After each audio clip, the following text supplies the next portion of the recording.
Oh, good dog, but I'm now.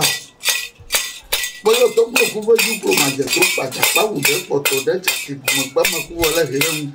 As much as the Abama who were the Castle of the my your beauty quite beautiful. I'm a Valamudomo of Wamadi Muka. Oh, my your back, you ever watch gas black cabbage or in blood duma. Queen Bay Mamma, let you feel not to have a high or a tabu. You Fafanabam could have been that will never go. I bury. Yantomi Yashi Beshi dinner, she made in a bajobo. I bury. Look at you, Dofwa. Look at you, Dofwa. Look at you, Dofwa. Look at Dofwa. Dagbalema. Yes, Ego. Oh, Dagbalema. Much dollar chaco that baby that you don't. Lamasan. I babon the camera. Nantore Naquadre. Chop, name him up. Oh, I can't get it. I get. Look at Homoto. No, you. Who do you? Oh, kaka. Oh, I'm the marker. I'll get.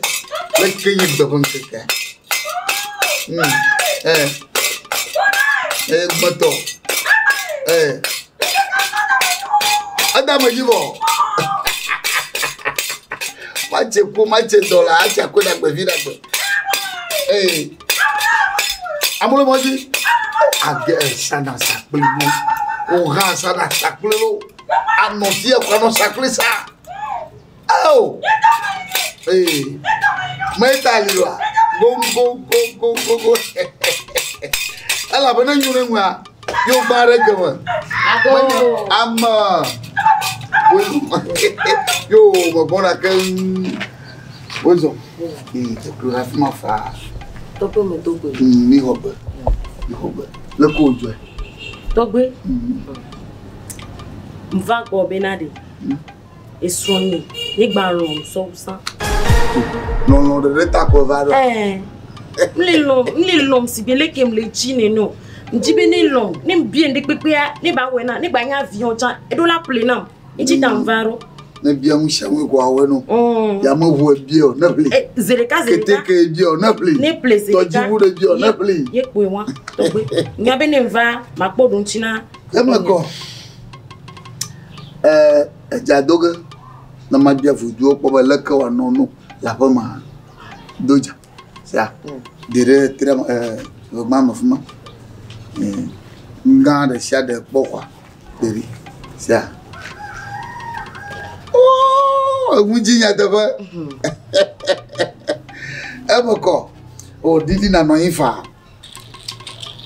Oh, mayo togbe okuva juklo majetru pajapa ude potode chakli kumekpe ameku vole here mazuma gedege ba meku apo oko agbledede kasha gbleto ba nyina wu mayo biriku amevele mudomo to vuvu amadidi mu kaka blouse vivia mayo gbadagbangba su e ba legbe mono alegbe mo kwa communion ba ko sanyo pepe kaka jegle mo no church ko mo ina magere me na church o mayo mi kaka mayo negbegble po majipo po han gasga ya ka mayo mi kaka mayo aplala ga po mo gbo abodomo avagba tare de vieux mo modomo ko ga po be agbon no avagba tare de vieux mayo mi kaka mayo ameno mi ji manya ngo emi plan ngo plan jereka nyangora madomo ko voka nyimi do piu mayo mi kaka na mayo maraka ko do asia bota no via nyatepe nyabo vivi de mi otogwe vi mi mama vi yeba do refia ndi abere awo asun ho ma nyone ne la chiachiga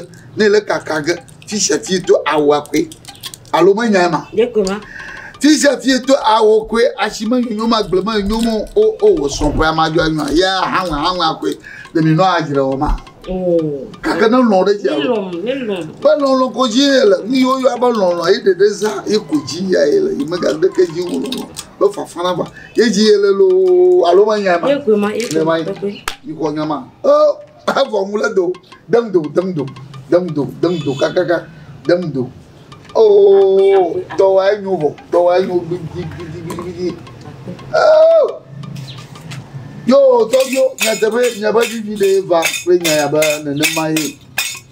mutu da mai gbo ko mu nya to e ba korora ye gbo na o we no ade ngala bana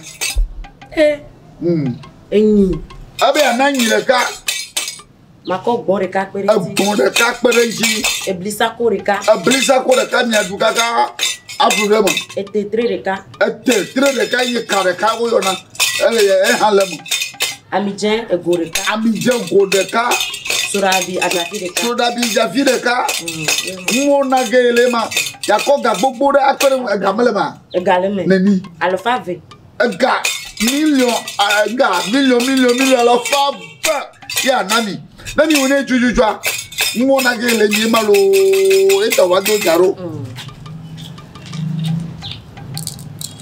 tutara mo katanga mi kajede afa ma ya de ba ta ñu nolo ayo asema manana ko ganu ari le yapo ma le sun ali ye edang ni kware na ko de mo mani ko de mo mani sia na ko de mo mani za de ko fo maga nyon ko fo mi o nya yin to po ko de ndem no ye topo na aweni a wanu long cover na poba tri cover ya sanya egbon e ogol ito ayi no ke kwadu blo no fanya na wo apumi no ye be gakata asio no go ezia o ma klano sia o ma klano yo dogwe ku ba juko ma jar ya te fa na ma mi wa ka do tema mi ko e katania mi koye kata anya de galema eteba anya de le nyashi kolimbe yo agbon nemi afi nyonga na jo banyara cho anya le nyashi nyao anya le nyashi re kenye ya ipo nyalo alo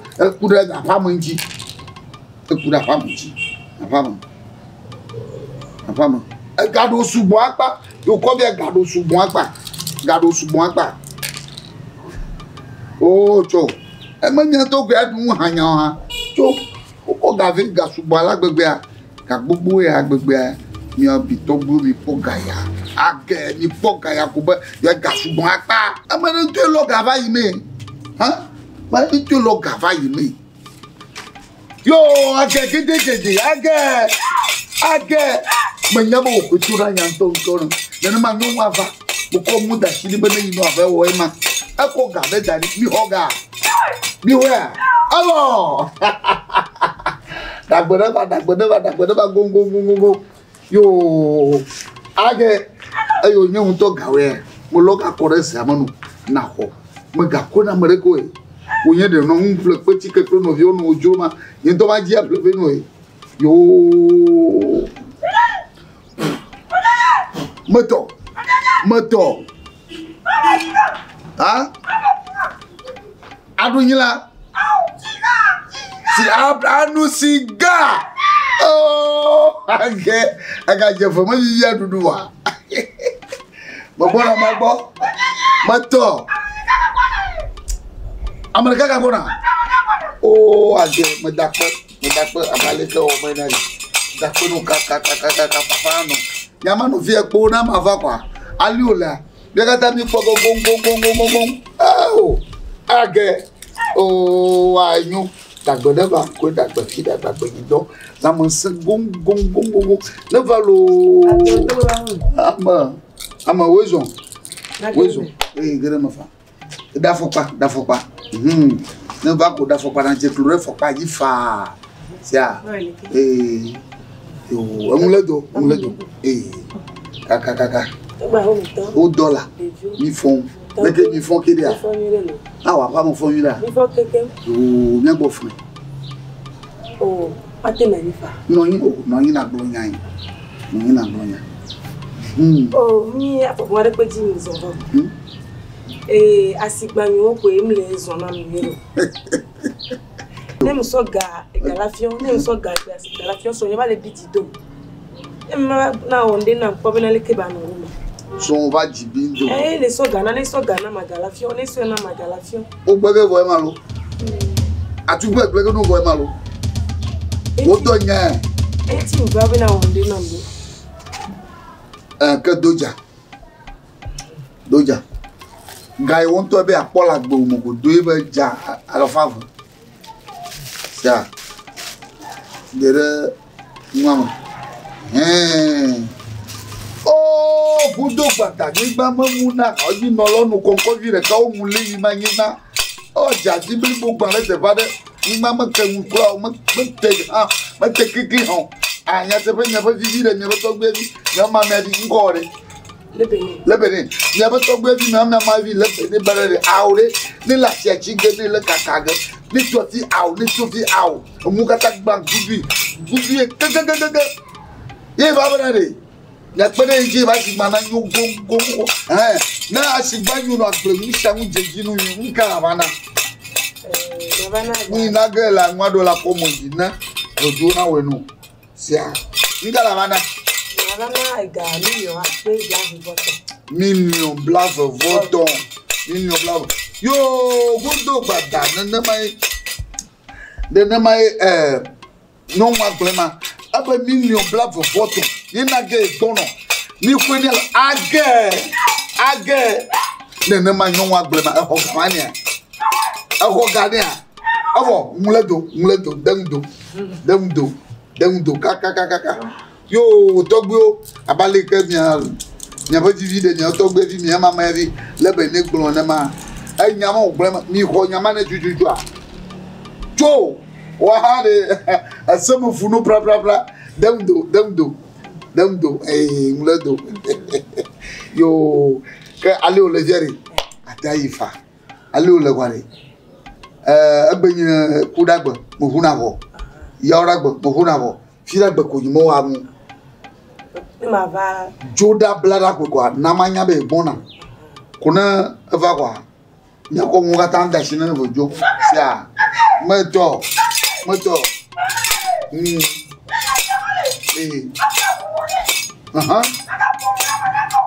Obona yiji amaga pumuna mareko kakabado apomo gong omula nyunu azia amara dogbo no asigbe mara yo agba magato antan aburoga dia apome maga kemde drava ka kemde mareko jo sia yo mula donya ka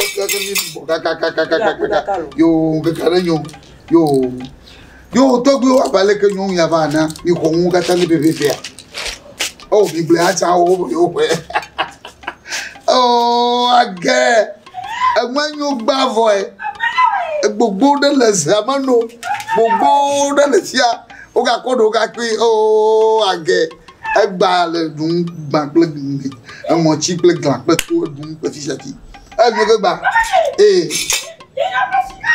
ma presiga ma ko ga o to ga ma presiga be no oh ma presiga ma ba awe dore ko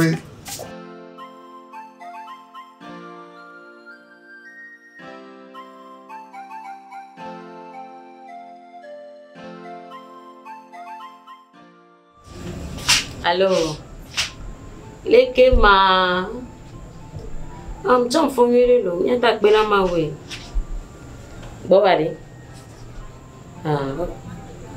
yo mbena de ndogo nsu gatori etim dila bugane hanya nto de sime nele da sofane ya me kera gbonu ajole gbo so no ya johun via ma dui to fanya inda so force mbena de avoir ojinama ago la pere ngbona matro ngbama aw agent wezo aw lolo to yin le po are leke ma no ko gba le soko na modro ya leke o yo si galere ya gira mi mire agent po mi tan opo matiko na ile to ko ji wezo bana ngbona re mai ho me mati si bana na nke ngbo ngbona lo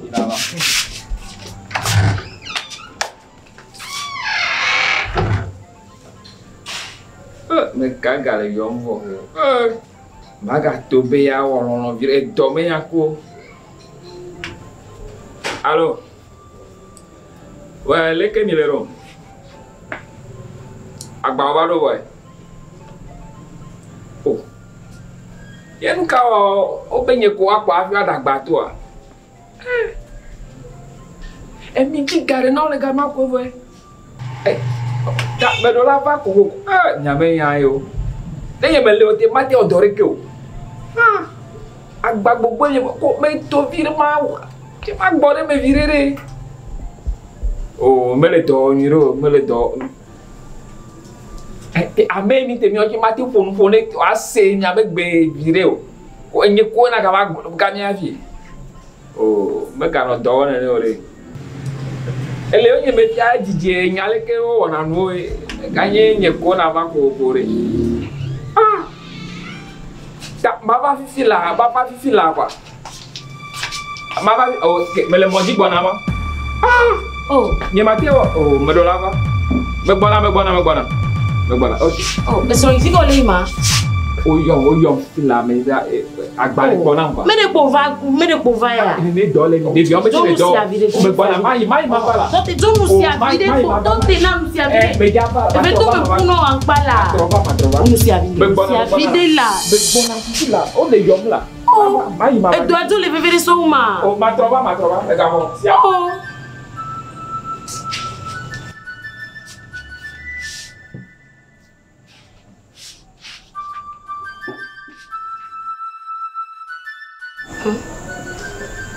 Quem me dá o fifio? Quem tu é passado ni quoi? Il m'a dit ben man agbemeni nguna mo. Nous suis là on sia. Et si tante le no. Oh. Quem dá o quem dá o?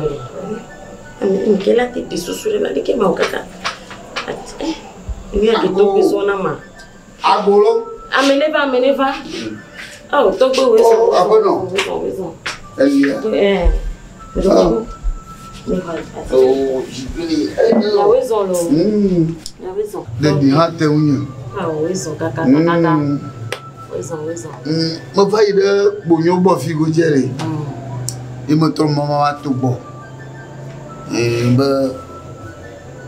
Imagine va bo yin viaji. Parce que vivre il m'a encore ce mois. Il m'a do fonu po.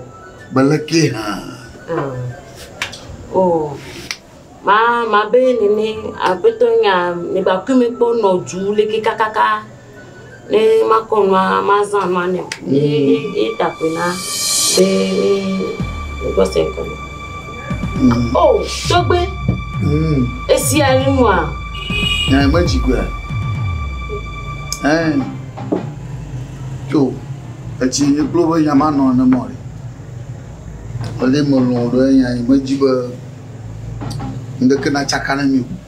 Zogoma. Nana jima bien. Nana jingwa. Wa bien. Na bien go mo gano. Togbe. Jireka. Togbe. Motoy. Cho. Ma wo mu shangu no abale na jibebepe po. Agbe mari. Enwa de ka ko nyina. Na jobo nwa ba de kai jobo vuan ba de kai. Togbe. Ne kare jibe mi le sese de vivia. Bili. No worry. Na ba hogare. Na ba plena noe. Oh. Ala ba pote je siba. Ni yo do mama nyo. Ma do le wo katano. Togbe. Mbe me jiga ton. Amuko la pla ko a ple gangan. Peyin ga wulu. Des vieux c'est. Bon, anya ba matin pour le mo kata gbo yele na wa. Togbe. Able no. O ke no na nzeme a. Mo bere. Bon, anya huru ni la signifie la gazaroba. Non lo matalo kata akono de ka. Togbe. Gaina le gazaro bonan dia ka. Bon. Ma blego. Togbe mi le sesere mala. Yo. Nka gbon ala. Ma ide. O trop maman va de radio. Le mien de gouvire. C'est à. Nga. O trop. Kaka pour bagan ga trop monde quoi. Ma va que mien de gouvire. C'est à. Non non j'ai maman. Togo mia dogo. Mien dogo là. Mia dogo. Mien no ha mien po di jo tete. Ne gba kudo wa. Ah la gbe mai. Allô. Est-ce comment? Mien dogo mien di chavi. Oh. Nya abe me to kra le ko haya ya me le fia. Ma di aboda ble no. O to gbe a. Enye ble no. O gele ho gara mo si. Aba bla po na nya. Me de ma ga ho mo si. O ga ko lo wa mu si bo ga kala bla po na kela. Ela joji na mnyoro. To gbe ga to e ga. O yo ma cho. Na abia ha wa. Abo. Nyao. Yo ble go. Nya de. Amwe me nya. Amwe to bi me nya. Ni to kina. To bo. Me to bi me nya ni de.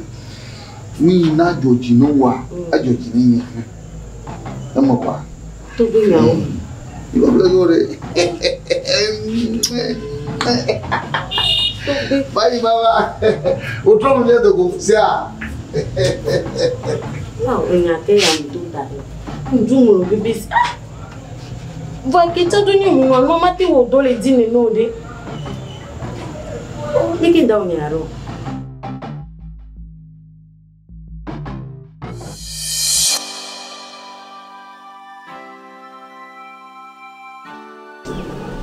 Na imagine ba mabla. Na bien ba ma onane ne ko mo ge no ko.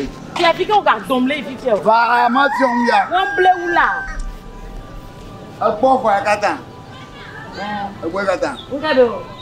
O tira. Imo ba ma bla ni. Wo ni ki ate plawe ya no. Yo, nga glo mo la. Ngba gu yi na nya le ti o no. Ayi gbogbo no bo fi akata bla mo le no pa po pa po. Fousseni. Le gure mo fi akata.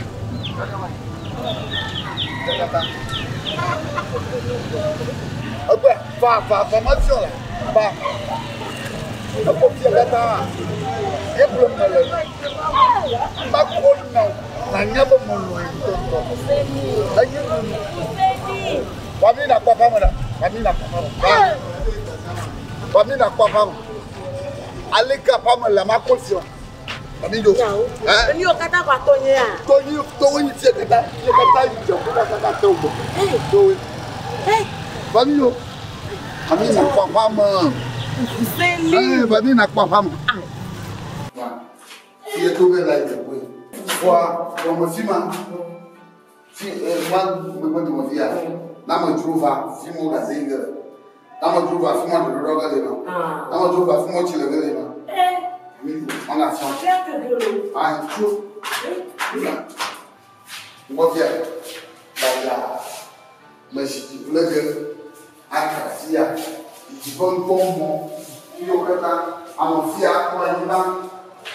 Amofia kwa yima. Amofia kwa yima. Wa. Fia. Como le fia. Quoi? Mon fils a voici. Apparemment. Ouais. Milo.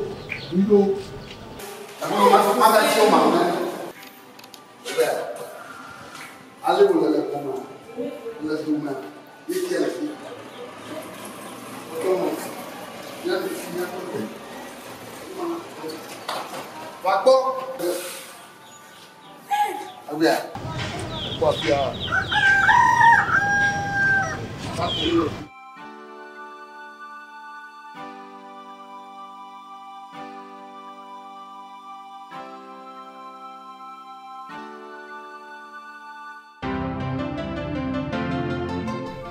Kabla kosi o ikwa urika ko kusiri ko fa bale nwalo mate kusibana mama.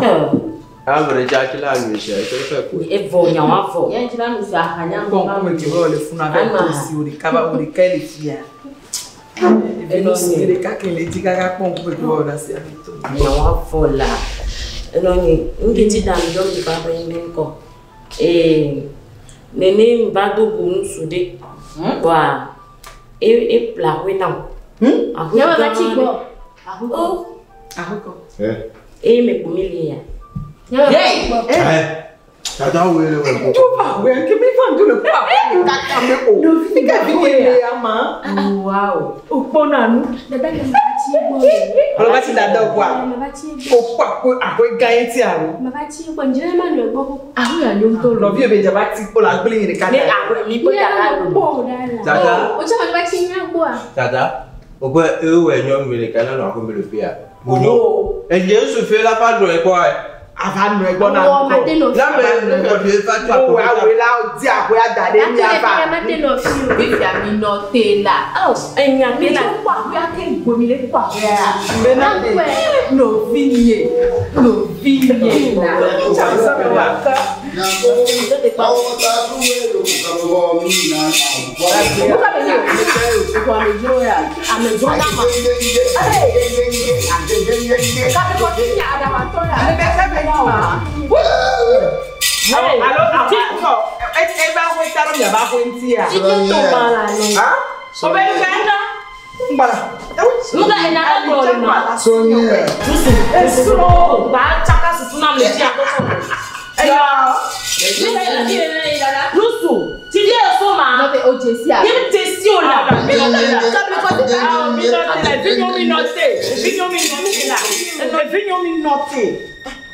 Mais t'as mis un mur. Ni mu Jessi o de maman. On va dire d'aller voir. Mais maman bien. Qui connaît l'eau? Qui connaît l'eau? Qui connaît l'eau? Accident. Si tu es là, nous sommes au dogo. Ça ne peut pas être là. Non, non, mais nous sommes là. Quoi faut y aller? Bon. Nous dogo là. Ba maman note, mi bien me fa nuere. Note. Atonga.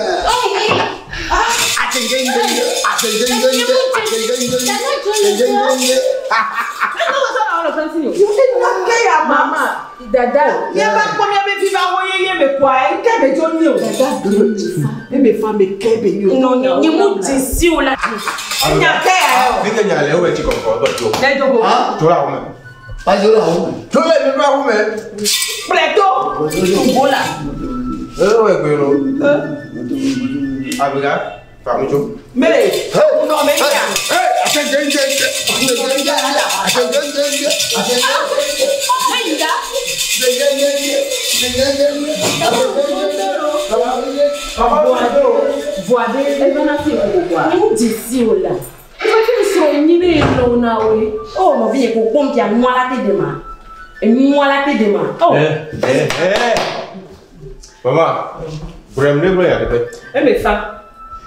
Mais à moi de créer now. Ni mu Jessi o la. Ni mi afike be so. Jessi o be so yo nye bia be dem ga be mo kwa halesi mo. Dada se le jara ho mi le mi ro be Jessi mu Jessi. Ah, mo la te ku. Ami ku la lo le ko dia. E be fa. Nsu ke we a ko bi kan su le. E be le yo bode. Bi la ko nsu ko ku fi me da. E ko. Nsu be foto mi le ko wa. E ko. E be fa. E be ka ko mo via. Mo le bro wa lo. Nsu be ku fi me de.